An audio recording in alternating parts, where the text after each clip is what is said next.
नमस्कार मित्रों, स्वागत है आपका आर्यस डेली क्लासेस के यूट्यूब चैनल पर। अब मैं यशचंद्र आपका हार्दिक स्वागत व अभिनंदन करता हूं। आज हम बात करने वाले हैं सीटेट के बाल मनोविज्ञान व शिक्षा शास्त्र की प्रैक्टिस प्रारंभ हो चुकी है और उसका आज पहला प्रैक्टिस सेट है। और आज मैं लेकर आया हूं आप सभी के लिए टॉप 15, जी हाँ 15 प्रश्न जो कि सीटेट परीक्षा में विगत वर्षों से आ रहे हैं। तो आइए देखते हैं प्रश्नों की इस प्रैक्टिस श्रृंखला को।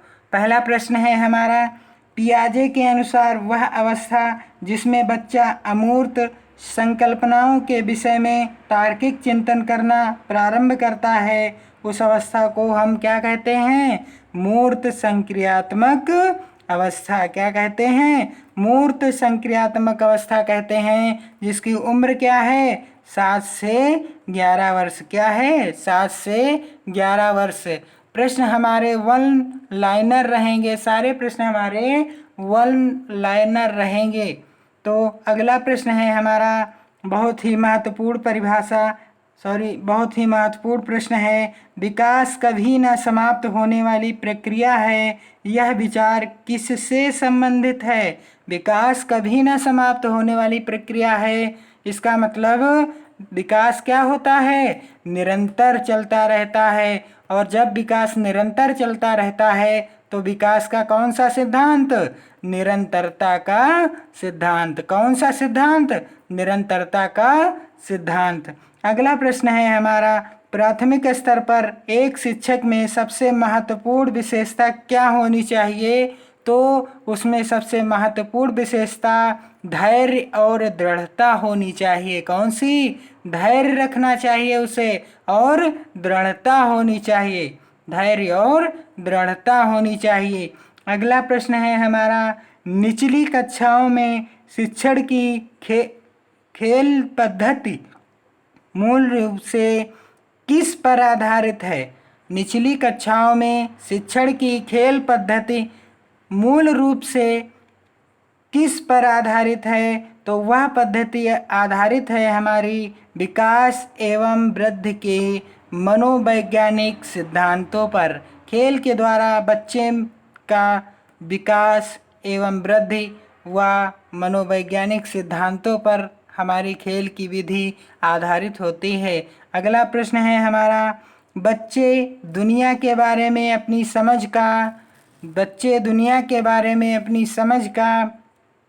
सृजन, जी हाँ, बच्चे दुनिया के बारे में अपनी समझ का सृजन करते हैं, यह मत किसका है? यह बहुत ही महत्वपूर्ण परिभाषा है और यह परिभाषा दी है जीन पियाजे ने। किसने दी है? जीन पियाजे ने। अगला प्रश्न है, परिवार एक कैसा साधन है? तो परिवार कैसा साधन है? अनौपचारिक शिक्षा का। ध्यान रखिएगा, परिवार कैसा साधन है? अनौपचारिक शिक्षा का। या ईवीएस में, हिंदी में और बाल विकास में भी प्रश्न यह आता है। मन का मानचित्र किससे संबंधित है? तो मन का मानचित्र मन की क्रियाशीलता पर अनुसंधान से संबंधित है। किससे? मन की क्रियाशीलता पर अनुसंधान से संबंधित है। अगला प्रश्न है हमारा, वाइगोस्की बच्चों को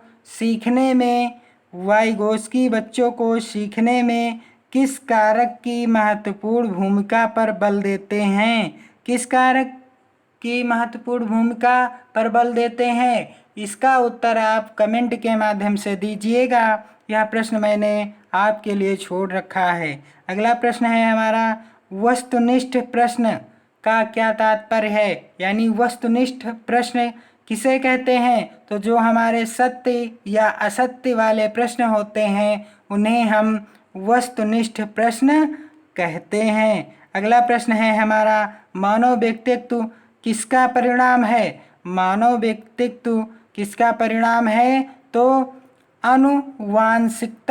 आनुवांशिकता और वातावरण की अंतःक्रिया का परिणाम है। अगला प्रश्न है, सूक्ष्म गतिक कौशल का उदाहरण क्या है?